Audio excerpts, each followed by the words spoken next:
Hello, my rats, and welcome back to the Rattitude Check. Today we have an actual professional to check our gratitude, which is probably a really good idea. Because Once in a while. once in a while, you need a vibe check on your Rattitude. Rachel is not a rat. I wouldn't qualify you as a rat human. I feel like a rat. Really? Oh, yeah. No. My clients are always like, but you have your shit together. Am I allowed to swear? Yeah. And they're like, but you have everything together. And I'm like, oh, you have no idea. But that's okay. We can all pretend to have our stuff Your together. mental vibe is so dreamy. Oh. You... And you're, the best, because, it's, a really good friend to have. Actually, when I was, before I got diagnosed with diabetes, remember when I was telling you, Rachel, something's wrong, I think I have, really bad anxiety? I thought, because I was obviously, dying and, really... Your body was yelling at you, and you were like, what's happening? Yeah, but, you're the perfect friend, because you're so comforting and stuff. Oh, my gosh. I feel like you're a comforting human, and I don't know if rats are comforting. I think you're very comforting. Am I? Oh my gosh, yes. What are you talking about? Absolutely. I also remember us doing photo shoots and you were dying and I was like, Taylor, what's going on? And we just didn't know and we were just doing our best to remain positive, I feel like. Yeah. They're a fun story time. Fine. Fun story time that still haunts my brain is God. when we did it for a specific brand, they sent us clothing. And we were driving around the neighborhood, couldn't find a spot. I'm dying. I have no energy. I look I was around the corner, it'll be fine. Yeah, I look so bad in the photos. It's like a ghost. Anyways, those pictures were not. They didn't turn out. They did not turn out. We well. shouldn't have been paid for those, but we did. No, we did it. We did not get paid much. Not much, but it was one of our first paid things. It was. I think we got $100. We did it, and you know what? I think I always worry too. Just in general, I think over the past few years, I feel like I haven't, I worry I'm not being a good friend to people because I feel like when you're busy in life, but then also just through lockdowns, and I think you got diagnosed at a time that was nobody was around you. I know. Right? So it was hard. It was really hard. Yeah. I feel so that's why it's funny, we're chatting today, because I'm only now realizing 3 years later, how affected I have been from this disease, because there was so much happening in the world. There just almost wasn't space to lean into. I feel if I had been diagnosed when the world wasn't on fire, maybe I would have more quickly found out oh wow, you're more upset than normal. But I was already in such an anxious state. It's true. And then this got dropped on me and everyone was just in survival mode. I'm only now realizing I need help. I'm a rat. And I'm unwell in my brain. But it's so true. And I feel it was not a time you probably, not to put words in your mouth, but I'm sure you felt there's so much else going on. I don't have the space to lean on people. Yeah. I should also, you should tell your qualifications again, because I always get it wrong. Rachel is a licensed psychotherapist. Yes, I'm a registered psychotherapist with the CRPO. So that's the Ontario body of registered psychotherapists. It's great, and I work virtually and in person. So if you're looking for a cool girl, a very comforting human, I wish I could work with you. A rat adjacent therapist. How does that sound? Yes. Rat adjacent. It's a therapist who understands rats, and that's what we need. I do my best. So that's one of my questions, actually, because therapy shopping, I actually hate it. Yeah. I've been to therapy twice. I hear you. Mm-hmm. Both times, I just felt the lady was looking at me will you tell me? And I'm I just told you. No, I just told you what's wrong. You tell me. I just said it. You tell me. No, I know. And listen, I think shopping around for your therapist is so important. And I mean, I'm speaking for myself, but hopefully speaking for the majority of therapists out there that we want you to vibe with us. Yeah. Because if you don't, then this is not going to work. Right? Yeah. So be honest from the beginning, go into that consult and set up a few consults for yourself. So right? that's a great tip, because I've done the consult. Yeah. But I almost felt I was being interviewed, but it's no, it's it's more the other way around, because you guys are just I've got my vibe. Yeah. You tell me what you're looking for, I guess, is more and of course you want to your client, like you said, you need to connect in terms of being able to work together. But what are some of the questions we should be asking? Great question. I think, first of all, go in knowing what you want. And that's okay if you don't know what you want. That's totally valid too. But if you do know what you want, then be clear about it, I think, from the beginning.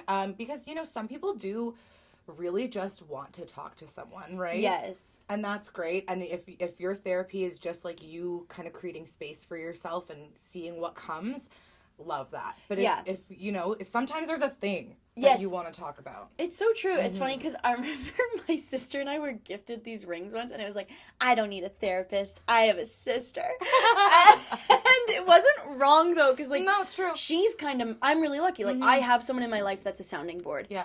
So I don't really want a sounding board. I need someone to, like, give me action steps. Like, actually, I went to, like, something at Rosedale, like, therapy. Like, you held, like, a little, like, vision board night, and I actually used, leading up to my wedding, the 5, 4, 3, 2, 1. Oh, did What is it called? Yes, oh, yeah. That grounding mindfulness technique. Yes. 5, 4, 3, 2, 1. I love that. That's so good that you use it. It's unreal. So let's walk through it again, because I literally, I just did it while I was walking my dog, because #habit stacking. Yeah. Right? Yes. And so I was literally walking her, and I'm like, okay, 5 things I can see. Yeah. And then, so 5 things you can see. Yeah. So the 5, 4, 3, 2, 1 grounding or mindfulness method, whatever you want to call it, it's really, really good to bring you into the moment, to ground you if you're feeling maybe like heightened emotions, anxiety or something. But it's what I love about it is that you can do it really sneakily and silently and nobody knows you're doing it, right? So if you're anxious, like on the subway or at work, like you can do this and kind of bring yourself back into hopefully a calmer state, right? Yeah. So as you were saying, so first you're going to start with 5 things that you can see. And when you go through this list, it's not just like, oh, I see a cup. Oh, I see a chair. Yeah. It's like, take a moment to really notice some things about that item, that object that you haven't noticed before. And then once you do that and go through it slowly, you know, take a deep breath before you start. And then once you do the 5 things that you can see, you're going to move on to 4 things you can feel. Yes. So I really like that one because that can be like your pants. It can be, you know, your hair, but it can be like the chair that you're on. It can be, you know, you can feel really grounded and physically ground yourself by touching things. Yes. Which I love. And then you're going to do 3 things that you can hear. So whether that's, you know, the sound of the traffic outside or it's the sound that you're making, you know, tapping something, you want to kind of acknowledge that. Then you're going to do 2 things that you can smell. Yeah. I'm like, what are our senses? Yeah. I can't remember them. 2 things that you can smell.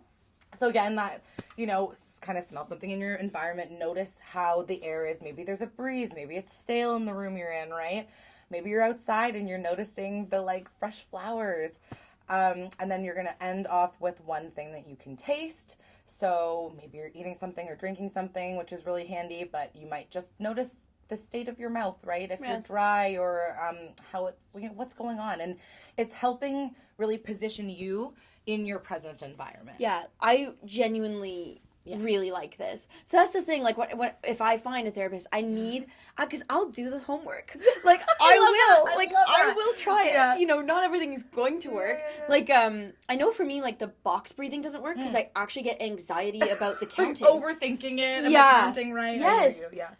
So that one actually doesn't work for me, but this one I really liked, and like you said, it's like sneaky. Like I was just walking my dog, and I was like feeling the inside of my glove. I felt my wedding nails, like, and I tried to put like really happy feelings to it all. Right? Yeah, totally. So I really like that. So can you ask, like, how would you word that? Like, are you someone who just listens, or are you someone who has tools? Ooh, that's great.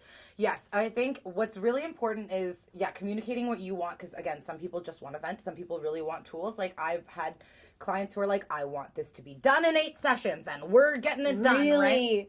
Yeah. Slay. Which I'm like slay, I'm here for it, but also have this much flexibility because it doesn't always work like that, you know? It might happen. I love that for you. Yeah. But yes, so the way, like for me personally, I like to communicate this sort of sentiment during my consult, which is that I'm very balanced between like, how did I get here? You know, the reflection piece of like, what's going on with me, understanding myself, you know, what brought me here? Why am I feeling like this? But then the other side of it is really important, which is the more solution-focused stuff, which is like, how am I going to change this? How can I help myself? How can I support myself now that I know this information? And I think that there are some therapists who lean a bit too much to one side or the other, where it's either focused on venting or it's only focused on solutions, and we're not doing enough understanding and validating and digging, right? Cool. So I think that, like, for me personally, I'm really here for that balance between the two. So maybe think about it in that way. Like, what do you want your therapy sessions to look like? And great point about homework, for example, because I'm a big homework giver. Nice. I am, but I always let my clients know it's not like mandatory. It's not at all. Right. Not at all. This is like extra. If you feel like engaging in something, go for it. But I would never be upset with you for not doing your homework. Course. This is your journey, right? Yeah. It's not my journey. So I like to give homework because, especially if you're doing therapy every other week, for example, what are you doing for those 2 weeks? Yeah, how are you helping yourself? Because it's not going to be immediate fix. Yes. So, exactly. yeah, I like the little tools. Mm-hmm. And homework doesn't have to be like homework. Yeah, you don't have to put a negative word on it. Exactly. like literally like self-help. Yeah, like just a little reflection, self-love. something to pay attention to for the next week, like that kind of stuff. Yeah. I love that. So you are allowed to just ask questions. Yes. And it's best to say what you are looking for. I think so that you guys can say no. Mm-hmm. Like, exactly. Oh, I don't actually do that. Okay. Yeah, and that too, and I always like to let my clients know, oh my gosh, especially I have a lot of, younger clients. I would say my age range is very much between like 16 and like 35, let's say. And a lot of us are on social media, and I love how much more accessible mental health education has become. Yeah. There's a lot of misinformation out there, but there's a lot of good information. And if you see a TikTok video that inspires you, I think I might yes, or you feel like resonates with you or whatever it is, there's a reason for it. And my clients are always like, this is so dumb, but, and I'm like, no, it's not. Like, there's a reason that you resonated with that. Please 100%. Bring it to me. Yes. I think everyone's been guilty of that. Like, seeing a TikTok and being like, do I have this? Like, I've seen some TikToks on like overstimulation. I'm like, is that me? For sure. So I get that. There's a reason you're questioning it, and maybe, you and I were kind of just talking about this before our podcast recording here, that you can have symptoms of something without necessarily having the full the diagnosis. Yeah. And the whole point of a diagnosis is not to be like, you are in this box now, right? We are shoving you over here. It's just so that we can all understand each other and communicate and be like supportive of each other and helpful. Totally. Yeah. Also, I gave her like a dirty look. It's because Rosie's in here and she just brought another toy for Rachel. She's doing her best. She wants to be involved. Yeah, she wants therapy love Rosie. Too. Aw, therapy animals, and that's what she is for you. That's 100%. Yeah, that's why Zach was like, no, we're gonna get a dog now. Like, I was not ready to get a dog, and Zach was like, no, I think we should do this. I feel like this is the time, Taylor. Like, this is a good idea.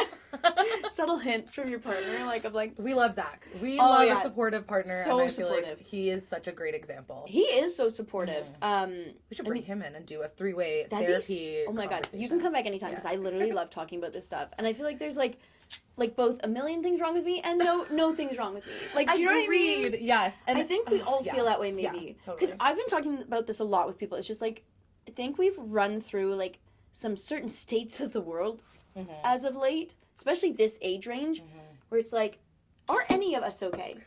Sweetheart. It's okay. No. Let me just take that away. Are any of us okay? That is a wonderful question, Taylor. Like, right? So that was like something I did want to ask, because it's like, there's no way everyone came out of COVID and is okay now. Like, it did something, and I don't mean like, oh, doomsday, nobody's okay. I just mean like, you know what? Our perspectives are all different things now. Are really weird now. I think in some positive ways and in some negative ways, that is very true. And I think, as a therapist, I struggle a lot with this idea of like reminding people of that, because I think on one hand, it is very validating to know we're not alone and that we're all going through a similar experience. But on the other hand, obviously, everyone's experience is so unique, and it's important to recognize that. It's interesting because you don't want to be like, well, we're all going through that, and I never mean it that way, right? But it's really important to recognize that we are all going through it, and the reason that's important to recognize is because it gives you more kindness and understanding of others, but it also hopefully helps you remember that we're all human and like we're all approachable and we're all feeling similar things, and I bet you can find somebody who understands you out there. Like, I bet you can. Yeah, definitely. Yeah. And that's something like we've talked about in the past, because Rachel also runs like a mental health like page on Instagram that is like huge. It's like 200,000 followers or something, and it's amazing. Self-love supply. If you need like just nice quotes, it's really nice to have in your feed. A little positive corner of the internet. Yeah. That's like my only goal with it. Yeah, exactly. Yeah. And it really is, because whenever I'm scrolling, like, it's nice for things to get broken up with just like a nice message. It's true. But something that can happen too, I think, in the world right now is because so many people are struggling in different ways and in different areas, there's a bit of, like, almost competition. Like, it's like, no, I'm struggling more. Oh my gosh. Like, you should be quiet. That is risky. Like, I almost was always, like, I think that's another reason why it took my wedding to be even vocal about my own mental health, because I was like, who am I to speak? Like, I'm doing okay. I'm super lucky. Like, but, you know, there is stuff going on inside, and I think that's just the human condition. Like, totally. There's always something going on inside. And so, at what point do you think it'd be, like, time to approach a therapist? Ooh, that's a great question. I think we all actually wanted to bring up the point. I think this is a bit of a feminist issue too. I think everything's a bit of a feminist issue at the end of the day. And I'm not like this angry feminist raging around. I just think if we're not upset about certain things, then we're not paying attention. And I think that's a really good time to bring this up. And that we all feel, I think, the guilt of maybe voicing our own challenges and struggles because you don't want to be a burden to anybody else. But I think women feel it extra hard. Right. And I notice it a lot with my female clients of invalidating yourself before you've even put it out there, right? Like, you're already invalidating yourself just in your own self-talk and your thoughts. So then, like, of course you're not going to feel confident and comfortable bringing it up to other people. Yeah. Right? Yeah. So I think, you know, yes, that doesn't exactly answer your question, but I wanted to bring that point up of just, like, notice it in yourself and accept it in yourself, because that is the first step, right? And just kind of saying, like, what are my patterns? Where am I noticing tension in my life, or like discomfort or whatever it is, right? So then in terms of when to get a therapist, I mean, I think that's different for everybody because we all have different thresholds, and that's why it's so hard to compare, because it's like, it's not a competition, first of all. All of our problems are valid, and they don't have to be scaled up against each other. And it's just up to you. It's what is my threshold? Have I reached it? I like that, actually, because I really struggle with that. Like, I always have, like, I'm fine. Like, I said this to Rachel earlier, because she was like, so what's the vibe of today? And I'm like, I think it's, like, mainly for, like, to just, today's conversation anyways. If you guys have more questions, we could do, like, a Q&A. We could do, like, you know, but I can only speak to my own understanding of, like, my own anxiety. But it's, like, I'm very high functioning at my anxiety rate. And so I'm like, I'm always like, well, I'm fine, though. Like, I am fine. It's not really stopping my life. Yeah. But then recently I did notice it starting to stop things. Yeah. Like, I started to not want to get in cars because I was, like, convinced we were going to crash. Huh. Yeah. Maybe that's a good flag for That you. was a good flag for me. It was like, ooh, I'm kind of choosing to, like, same with trips. Like, I was like, oh, I don't know if I want to go on this trip because I'm going to die on the plane. Yes, so it started. So these are some things that we want to flag. Yes. Okay. So those were clear to me. Yeah. As a human, I was like, oh, hold on, starting to go somewhere. But that's the exact indicator, right? And that's actually going back to, like, my university education. That's what you learn as having a mental disorder or illness or whatever it is. That's the indicator. Is it affecting my daily life? Right? And okay, planes are a little bit more challenging because it's not your daily life. But maybe the car thing. Okay, like, so here's a good example. Like, say you have an absolute terrifying fear of heights and you cannot be on a bridge and you have to drive over a bridge to go to work. We probably need to work on this problem, right? Yeah. Because you have to cross this bridge in order to get to work. This is your life. Yeah. If you live in a valley somewhere and you never have to cross a bridge, do you know what I'm saying? Like, maybe we don't. Is it a problem? I love that. Right? That's really cool. Ask yourself if it's a problem in your life. And if the answer is yes, and the key is being honest with yourself, Taylor.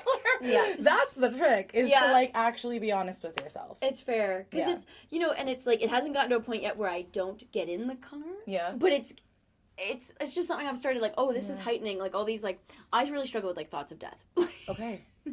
And it's a common one. It's probably super common. And I think, like, especially after coming out of, like, the pandemic and the diabetes diagnosis, it just completely, like, turned up. I was always someone who was anxious. Yeah. And then those things kind of, like, broke the straw. Yeah, I hear you. And it, like, came crashing in on just, like, I'm officially now, like, convinced, like, or more convinced that I'm, like, close to death. Right. Because, with diabetes, I am.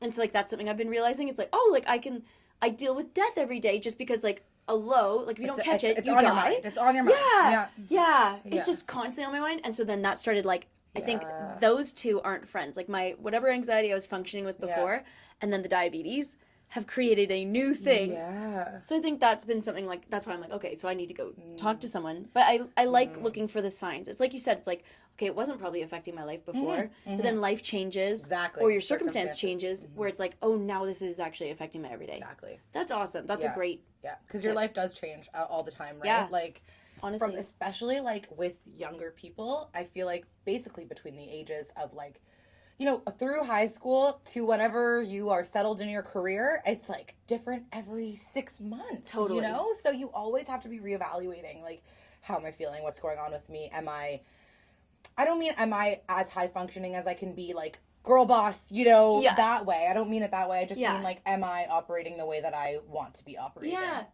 That's like, in other words, I always ask myself too, is like, I just want to be living in, like, this is like a maybe like tacky way, but like living in my power. Like I like, and whatever, and everyone's got like different powers. Like, you know, I don't need to be going out every weekend, but am I living life to the fullest if I'm like avoiding like Ubers because I think the Uber's gonna crash?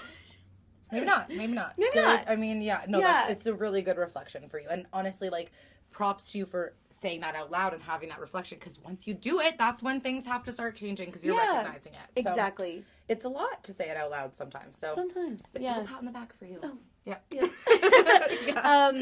Another question I had was like, so therapy is obviously expensive.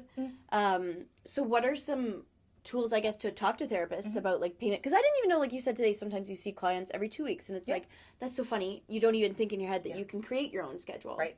Totally. Therapy does not have to be weekly. Yeah. You know, I've had everything from people coming 2 times a week when things are really challenging to just a drop-in once a month, right? Cool. Like, it depends what stage you're at, I think, in your therapy journey, in your own healing journey, in your life. You don't always have time for weekly therapy, right? Yeah. Like, that's a fair point too. But budget-wise, absolutely.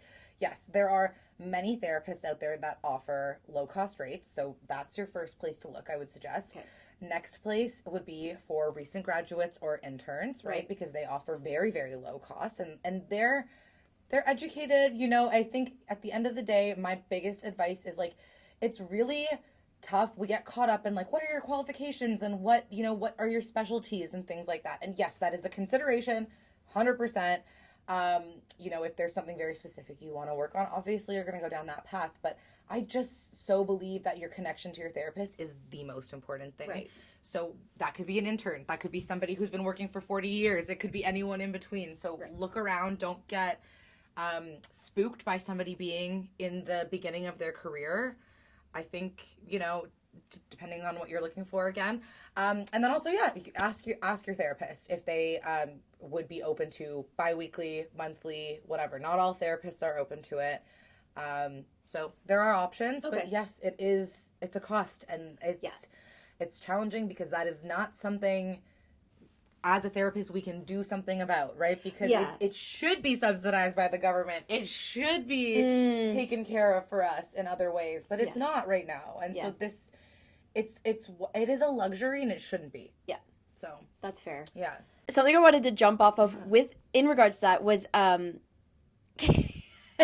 wrote this down in a funny way, maybe too rude, but like, our morning routines and journaling bullshit. Like is that going to sub out therapy? Like, because obviously no.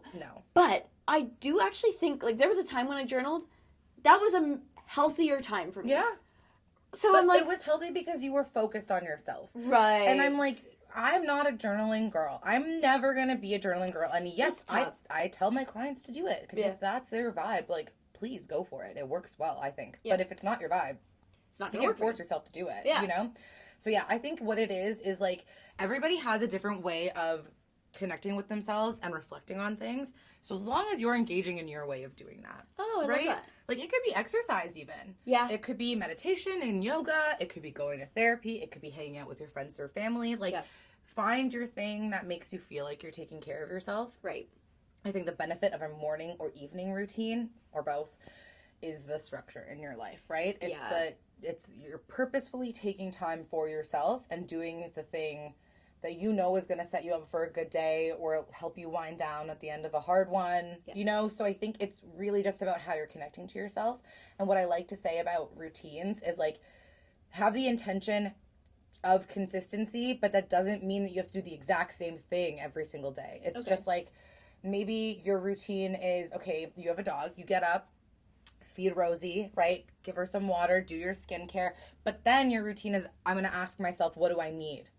Instead of, well, I'm going to do this 10-step thing that I've laid out 3 weeks ago. What if I don't want that anymore? What if that's not, like, the downside of routines is the lack of intentionality and mindfulness that you get in your life by asking yourself what you need. So find your balance of, like, I'm definitely engaging in this, and I'm definitely going to do something for me. Cool. But maybe it's different every day.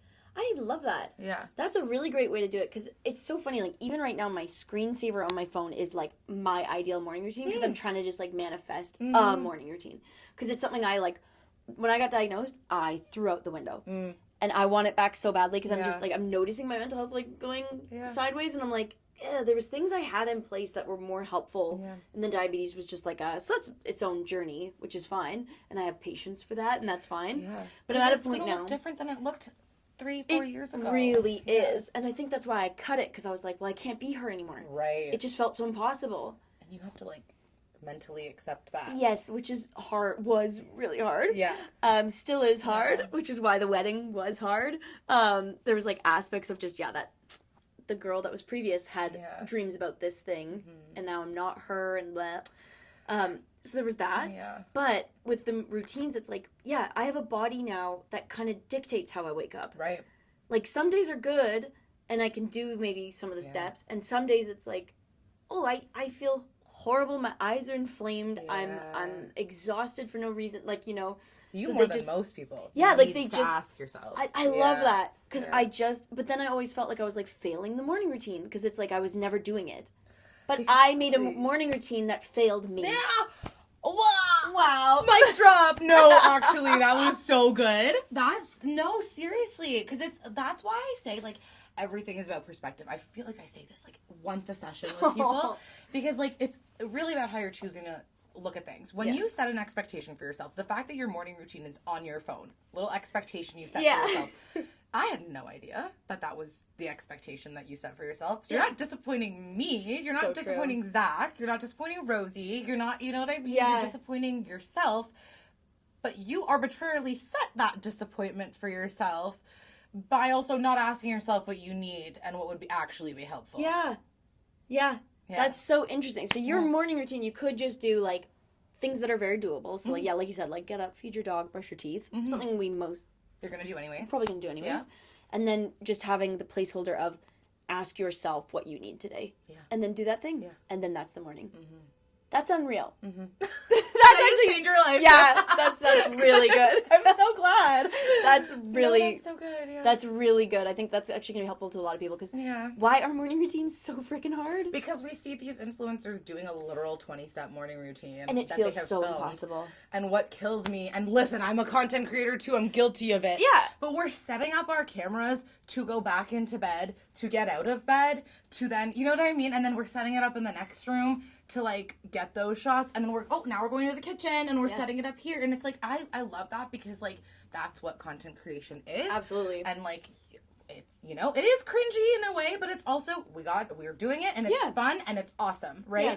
But, like, it's not real, and people need to remember that, because, like, you're not just, like, like, I don't know, like, I'd love to be Kim Kardashian with, like, my fridge full of bone broth and my, like, private chef and my, like, fancy coffee and all this stuff. And I think it's a lot easier when you have all those things in place. So, like, if you're somebody who really wants a 10-step morning routine and that is, like, your epitome of your self-care and health, I'm not stopping you. Yeah. Go for it, right? Yeah. But maybe ask yourself, how do I do this so that it's not turning into a chore? How do I do this to make sure I'm still connected to myself and what I actually need, instead of doing it because I think I need to do it? Yeah. Yeah. Yeah, like, and it might not even resonate. It's just something you've been seeing. Yeah. And it obviously looks good. It does. It definitely looks ideal. Does. Like, that level of self-care is a gorgeous thing. It's just, is it realistic when I like your tip, because every day is so different. Yeah. Like, sometimes Thursday is a bad day. Are you really going to be able to get up Friday morning and do 20 steps? Or would it be more beneficial to make pancakes? Like, and what be like, is you know your what, heart I'll do gonna that want today. more, Yeah, right? I love that. And I know what you mean. Like, we watch these, but it's so funny because it's like, you're watching that, but it's like, if someone filmed me while brushing my teeth, I would do it so much prettier. Oh my gosh. Than ever.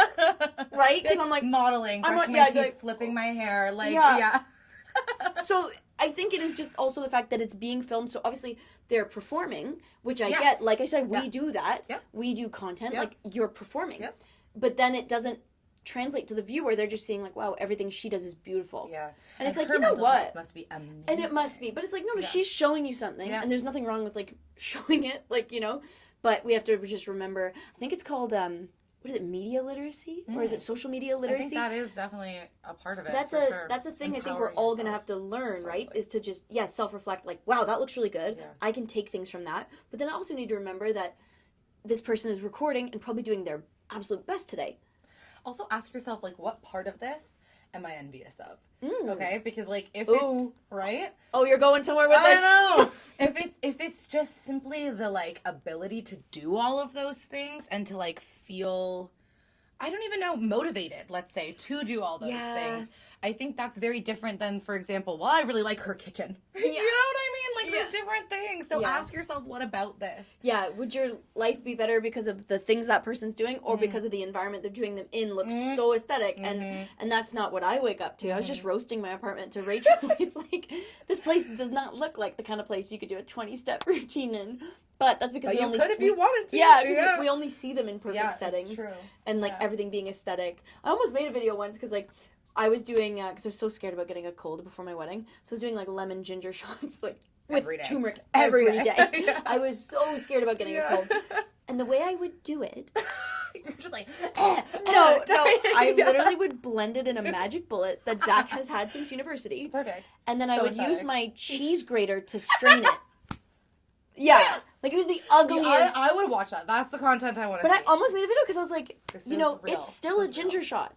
This ginger shot is just as valid as the pretty ginger shot. There is a therapy lesson in there. It's not about, like, there are many ways to do the same end product. Yeah. It's sort of, I think, what the lesson is there, right? Yeah. It doesn't have to look like someone else. Yeah, some of us sometimes don't even start because it doesn't look good. But that doesn't mean that the thing won't benefit you. Totally. There's so many angles. I feel like I could do a whole episode on morning routines.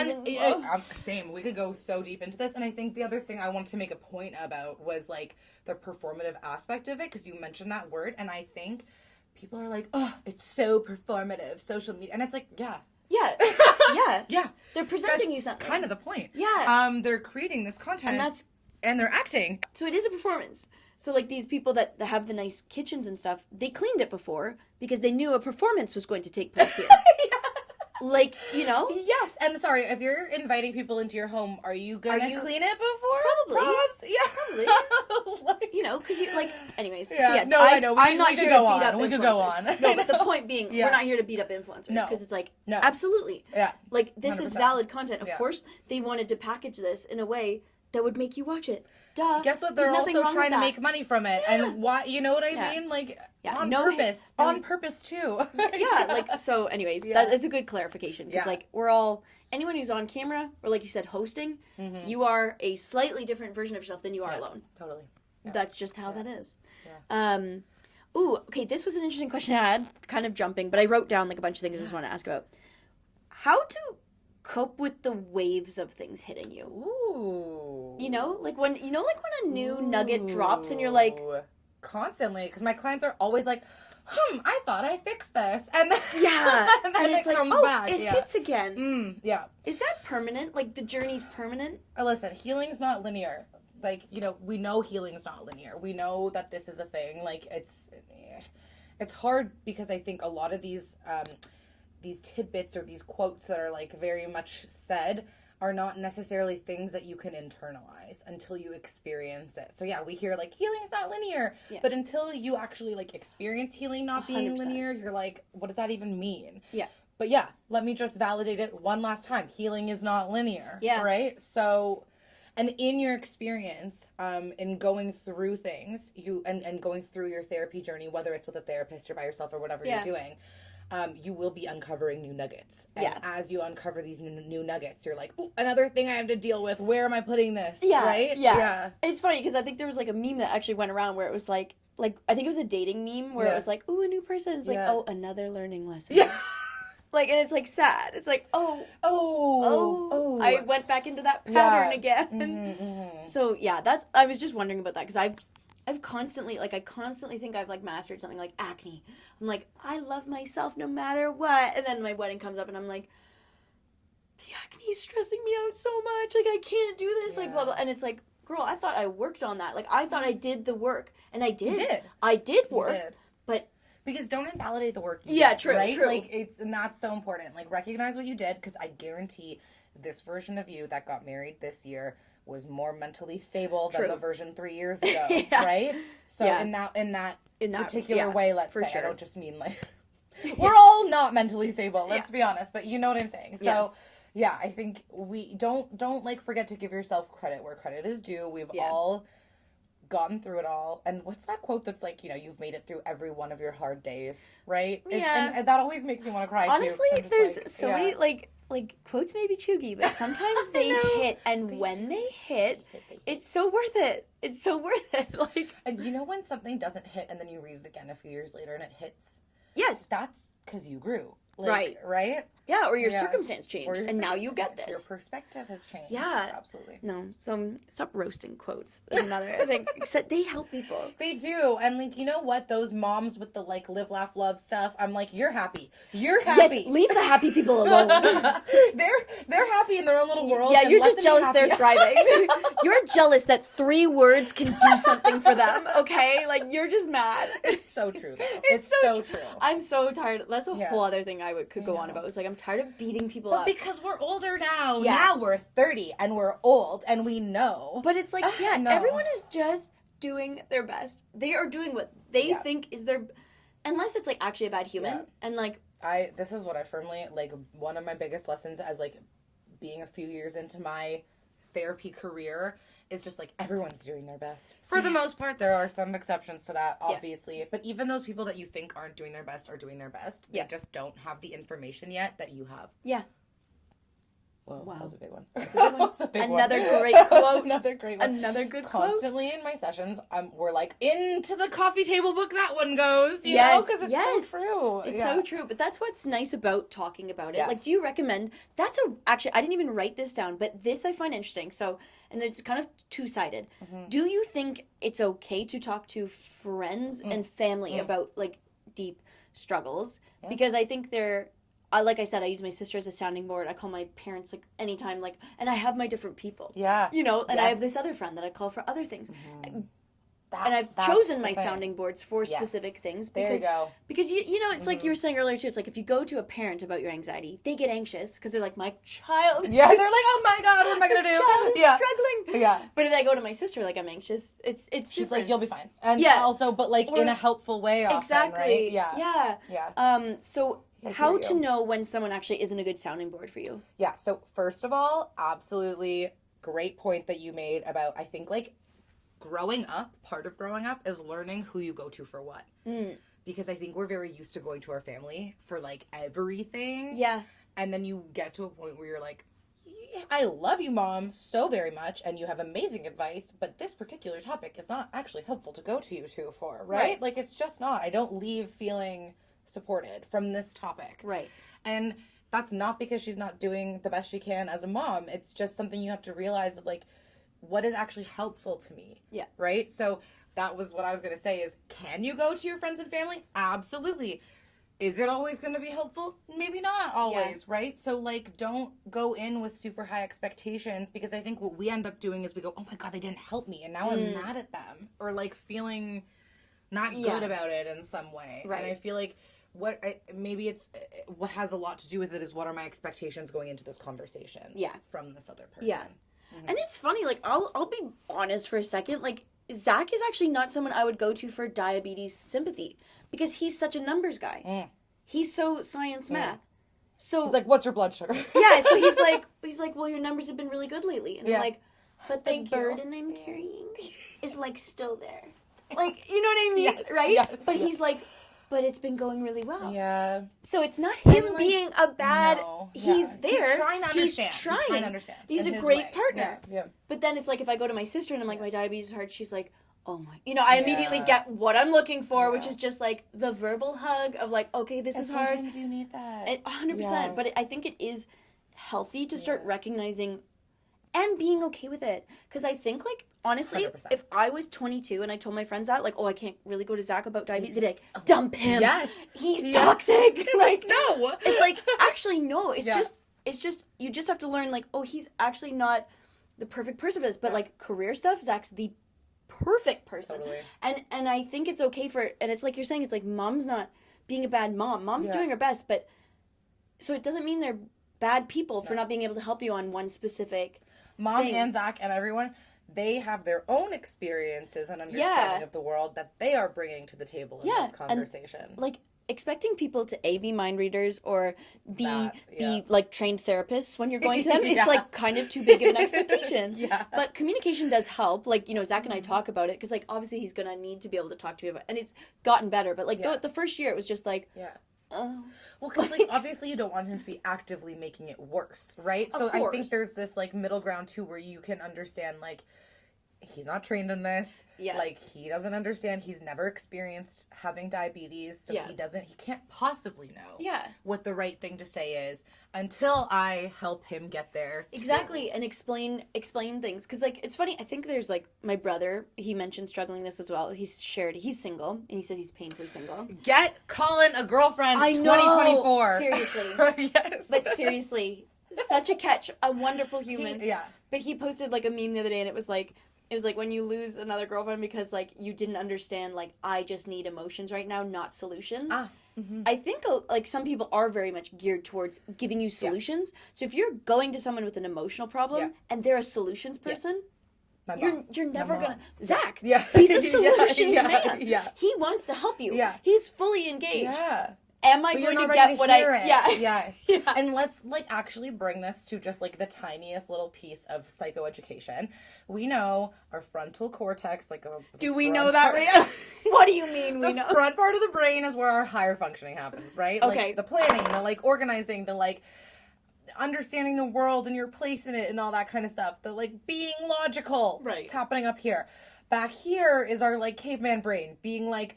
must run from bear. Scary things are happening. Like, whatever. Okay? So, when you, our mom, Zach, whoever, is experiencing maybe some anxiety because you're experiencing anxiety. Right. You know, they're not in a good place to process that and give it to you. But then you're also experiencing anxiety. That's why you're going to them in the first place. So, when your caveman brain is on and it's turned up, because you're experiencing heightened emotions, because maybe you're in your fight or flight kind of realm, you can't hear solutions because the front part of your brain is just not on, right? You can't hear, oh, yes, I'll just do that. Yeah. Right? Oh, yes. Perfect. I'll go do that thing. Yeah. You're like, no, scared, right? Yeah. That's what's happening. So you're not ready to hear solutions. So if you can think about it that way, that your brain is actually literally not, like, actually not receptive to it in those heightened emotional times, maybe that can give you that little piece of empowerment too, of just understanding yourself and, like, when to be more maybe open to receiving that kind of information, right? So maybe once you've calmed down, right, and you've done your mindfulness, your grounding, your 5, 4, 3, 2, 1 exercise, maybe then you can go to Zach and be like, you know what? I'm kind of bummed about the fact that I've been feeling not so great, even though my numbers have been showing that I should be feeling good, right? And now you can have a more communicative, open conversation about that. Totally. And that gets into relationship stuff. Like, Zach and I have been together for 7 years. So, like I said, like, when I was, like, if I was younger and I was 22, I would have thought, like, he's horrible. But now, you know the human, and like, you got to have these, like, open communications. Even when I was diagnosed, I had to, like, teach. I used to give this advice, like, when I was going through it, but it was like, I had to teach the people around me how I needed to be spoken to. Absolutely. Because they didn't know how to talk to someone who just got diagnosed with something. They kept saying, like, oh, it's just diabetes. Like, don't you dare ever say the word just. In front of anything. In front of any disease. I know. Like, but they didn't know. They were just relieved I wasn't dying anymore. We see it as, like, a livable thing, right? Absolutely. That's how the media portrays it. For sure. Yeah. And hey, I'm living with it. Like, it is livable. But, it's just, like, those little things. But it's, like, your family's not horrible. You don't have to throw them out with the bathwater. Like, it's, like, but it's, like, you do have to maybe for, people. Like, a minute you can throw them out with the bathwater and get angry because you're allowed to have feelings, too. True. But then you're just, like, how do I fix this? What do I actually need? Like, they just don't understand that I don't want to hear that. So, And, like, why do babies cry? Because they can't express what they need. Yeah. Right? Fair. So, like, when you're, like, overwhelmed and, like, I don't know, like, your emotions are bubbling up, it's often because we can't express what we need. Totally. I've started, like, preempting things. Like, I said this on episode 1, I think, but even with my wedding, like, I knew... You're right. I'm going to feel shitty. I'm going to feel, like, it's going to be a hard day. Yeah. How do I prep for that? Yeah, so I prepped my people. And I explained to them, this is probably what I'd need, this is probably what I want. Good. Like, and that just makes life better. But it takes a long time... And like you said, maturing to like get to a point where you're like, this is something I have to put the groundwork in so that my people can do their job. Let's think about everything that goes into that, because that's you recognizing it in yourself and knowing it. Yeah. It's also accepting that you're allowed to feel that way. Yeah. Accepting that you're allowed to ask it from others. Yeah. And then figuring out how to communicate it. That's a lot of steps that goes into that. It's true. Mm-hmm. But it's funny because it's like, but that's where I'm at now with the diagnosis. And I'm, like I said, I think I'm at a healing. I'm like finally ready to like, okay, like I'm getting good at like knowing, the overwhelm, understanding the burden, like all this stuff, which is good. But I think that's why my wedding threw me off so much, because I was like, hello, I thought I was fine. Right. Like, like, oh, I you're think not. these are the things like when you have a big day like that, that's like everything comes out, right? Yeah. That you've been like kind of shoving. Yeah, I was gonna ask you some questions about that because like I know like my first 2 episodes were about wedding, but like so my wedding was hard for me. A happy day, is that common? I guess like can happy days be skewed so?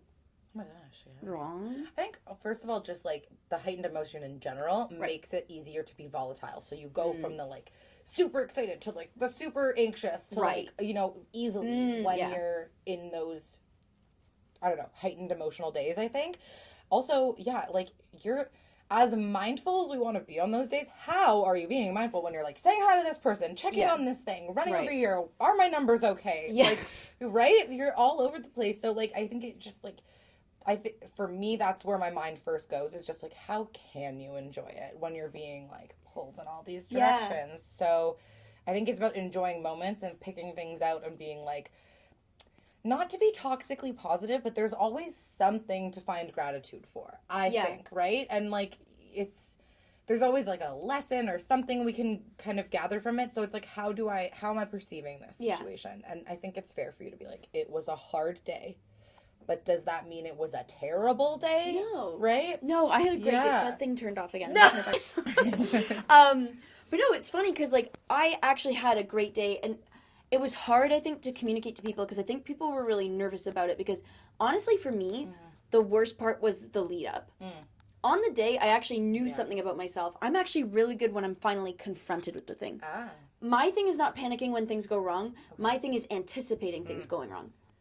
So, like, it was, like, the lead... and I kept trying to say to people, like, trust me, guys, I'm gonna... And this is, like, morbid, but I was like, when I wake up alive tomorrow, this was the night before my wedding, like, when I see that my body has allowed me to have this day, because this is one of my weirdly high fears, that I'm gonna, like... And it's gonna ruin it somehow. I was, like, convinced diabetes was gonna, like, just ruin something that was supposed to be so happy, and I was, like, really mad, and I was really struggling with that. But I was like, when I wake up, and this shit's functioning, you watch. I will be a different human. And so I actually did really enjoy the day. And I just put in my things in place of, like, Dad had to carry the candy. Mom asked about me. I told her, like, just every hour, just make sure I'm checking my numbers.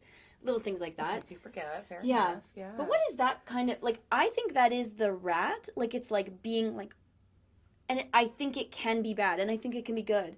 Which is something I struggle with because I'm, like, sometimes I'm, like, it's the rat. This is a great thing about me. But it makes some things, like, really hard because I'm constant, like a rat is, like, always wondering how to stay alive. Okay. Sorry. First of all, I think what you're kind of talking about, too, is, like, like, it's a very known fact that, like, the anticipation or fear of a panic attack is often worse than the panic attack itself, right? So, like, that's essentially what you're talking about, right? Like, you're, on one hand, it's a coping mechanism to prepare yourself for the worst. Yes. You don't want to be surprised. Big you want time. to feel in control. That is all me. of that. Yeah. But also, yeah, because it's like you're running through, if you've already faced the worst that could happen, then you got this. Yeah. So I think it is a coping skill. And I want to also say, Taylor, for you in your specific situation, and maybe not everybody feels this way, but this is your learned experience. You've learned that diabetes is going to come for you. You know what I'm saying? Like, so true. You have learned this. So, like, this is your fear. Wow, therapy is amazing. Because, you know, like, when it clicks, it's like, oh, yes, I've just learned this pattern. Yeah. So, like, you're expecting it to happen, you know? And you just blew my mind. Which, on one hand, again, is a coping tool. And on the other hand, don't let it become a self-fulfilling prophecy. Oh, boy. The light bulb. The light bulb is here. Yeah. I got free therapy today. I feel like everyone's going to want to work with you after this. Because, like, you're so good at it, Rachel. Like, it's actually just, like, crazy. I like to, like, point out the things that people are clearly dancing around. And I'm like, Taylor, you're so here. Just you know what I mean? That's what I want. That's what everyone's takeaway when you go therapy shopping is like, are you going to just tell me the thing I'm not seeing? Really crying from laughing so hard. No, I know. I was like, that hit. That hit. Yeah. Taylor, and I want everybody to know, like, this is how therapy goes with my, like, I want clients that are able to do, obviously, like, listen, there are, like, we're not always ready to laugh about our things. Right. I'm here for that. Like, we need to cry about it sometimes. Right. And I'm here to give you that space because I will probably cry with you, like, you know, but I also love people who, like, can get to a place where we can laugh about this a little bit because, like, we're all messed up and life is, what the heck are we doing here? I like, know. Truly. It's so hard. If we all sit and stop and think about it, like, I could go crazy. I could cry at, like, the drop of a hat. Of course. Because what are we doing? Like, you know? 1,000 things. Yeah. And it's like, it's worse than before. And I think that's what this generation, the generations behind us, we are juggling so much more. I'm sorry. I know everyone had valid points. We all in the have past. issues, every generation. But this added layer of social media, this added layer of the computers in our hand, and the access to how dark this world actually is. Like, no one's okay. That's what it is. It's okay. I was having this conversation with my dad, trying to explain to him, because of course he was doing his, like, well, we're, yes, you did. Every generation had it difficult in your way. I'm certainly not denying that. Of course. Our issue is that our evolution has not caught up with, like, hearing all of this. We can't process it. We can't handle it. So the ignorance is bliss. First of all. But it is. I read a tweet the other day that was just like, I don't know how y'all are so happy, you must be dumb, or something like that, right? Yeah. Because I do believe if you're not thinking about things hard enough, that's the only way that you can truly be just like la la la through life, right? So, like, if you're thinking hard, if you're aware of what's going on, if you're taking information in, you're probably going to be stressed in some way. Yeah. Because what we have is access to the information without access to what to do about it. Yeah. So it's just we're just filling up with it constantly and never letting it go. Yeah. So find your way to let it go if you have your healthy way of letting it go. Yeah. Love that for you. Yeah. Fantastic. If, like, for example, activism is your way of letting it go. Right. Or, like, you know, giving back somehow or controlling what you have control over in your environment. That's how a lot of people get through this stuff. Yeah. But you have to figure out what works for you, because I'm telling you, it's not going to be the same as your best friend or your mom or the person sitting 100%. Next to you. So that's the thing. Like, even just knowing when to turn your phone off. Like, for me, and it sounds stupid, it sounds like these gimmicky hacks, but, like, I will not scroll in the morning anymore. Because, like, that hit in the morning, if you see the wrong thing, oh my God, does it set your anxiety for the day? And you're not even, like, trying to see the wrong thing. You're just trying to drink your coffee. Like, you're just trying to drink your coffee, and now all of a sudden you're looking at all of these, like, you know, sad things. But, like, you see something that you just weren't ready to take on. And 100%. I think that's the thing, is, like, we have to remember you actually are, like, in opening Instagram, you're taking on the responsibility of seeing whatever it shows you. Ugh. Right? Because, like, it's not even, it's choosing what to show you, but it's not really saying, like, Taylor, I'm going to show you this right now. Yeah, and it's not know like, what I mean? Oh, she's vulnerable, like, right now. Let's get her. It has no idea. No, it's just that, like, you have to make sure you are ready to accept or take in or whatever it is, or not, or, like, shove it away. Yeah. Or keep scrolling really quick before, you know what I mean? Oh, that's me in dog videos. Goodbye. I never want to see one. No. I never want to see one. Do it. There's this, like, modal of therapy called acceptance and commitment therapy, and it's something I really resonate with, because I think while we're all having our existential crises, we need to know, what can I accept and what can I reject? What do I have control over? What do I not have control over? Because if you don't have those conversations with yourself, you're gonna take everything spin yourself into the ground. Yeah. Like, you know? Yeah. It's gonna end badly. Yeah. That's so interesting. And if you want to just follow Self-Love Supply on Instagram and get a little positivity on your feed. Seriously though. Yeah, it's just at Self-Love Supply. It's so, back to quotes, but like, it's so, like, I said this, I was at a meeting the other day, and they were, like, asking me questions about diabetes, and it was, like, a fundraiser that was, like, just trying to understand, like, what do you do that helps, blah, blah, blah. And I'm like, I follow, it can't be all the time, because, like, then I'm like, nothing. Then it means, it literally means nothing, but it's, like, I do follow diabetes accounts that make me feel better, because they're portraying it in the way that I need. Mm-hmm. I don't follow accounts that portray it in the way I don't need. Like the perfectionist diabetics, not so much for me, because I'm not doing great, and I don't like seeing people doing great, because I'm not. So it's like it, and maybe that works for them. Maybe that right? no, like, but that's what I'm saying. Maybe they're a like, Zach, and they need to be like shown the things. Yeah. I need to laugh is my thing. That's what I was trying to say to them. Like, diabetes memes is more what helps me with my disease. So yeah, but also, like, having, like, the odd page that does disrupt your feed, I think is a really great note to end on, because everyone's battling social media. Totally. So take off the toxic ones. No, that's what I was just gonna say. Like, mute follow them. The good ones, obviously, but I think even more importantly is unfollowing people that, like. And you gotta be real with yourself, because I know everyone hate scrolls at some point in their life, and that's just bad. Like, you find someone that drives you nuts, and yet you keep engaging. Yeah. Don't do it. Yeah. Like. Yeah. Because it's making you a worse person. Like, you're probably gossiping to your friend about, like, what you're seeing, or you're probably... you're more unhappy now. It's just going to filter in bad thoughts. Totally. Like, it's like we could take that influencer that does 20-step. A lot of people are watching because it's aspirational, which is a positive reason to watch. Some people are definitely watching because they're like, ugh, this is so fake. I bet she hates herself. Like, it's like, oh my God, why do you want those thoughts filtering through your head? You know, so we do have to be real with ourselves with who we're following. Well, so I will say there are some people who that thought goes through their head, and it's normal for them, because that's the stage in their life that they're in. And so they're not even having this reflection of being like, I'm the problem. Like, do you know what I mean? It's, you know what? There's a lot of people not accepting that right now. That's the one thing I'll pat myself in the back for forever, is like, I know when I'm... And we all are the problem sometimes. Yeah. We're all the problem sometimes. Or, like, when I'm just not being, like, the best human. It's like, oh, deal with your own shit, Taylor. Like, you know, figure your own shit out. Totally. So we're going to wrap up the podcast, but where can you find Rachel?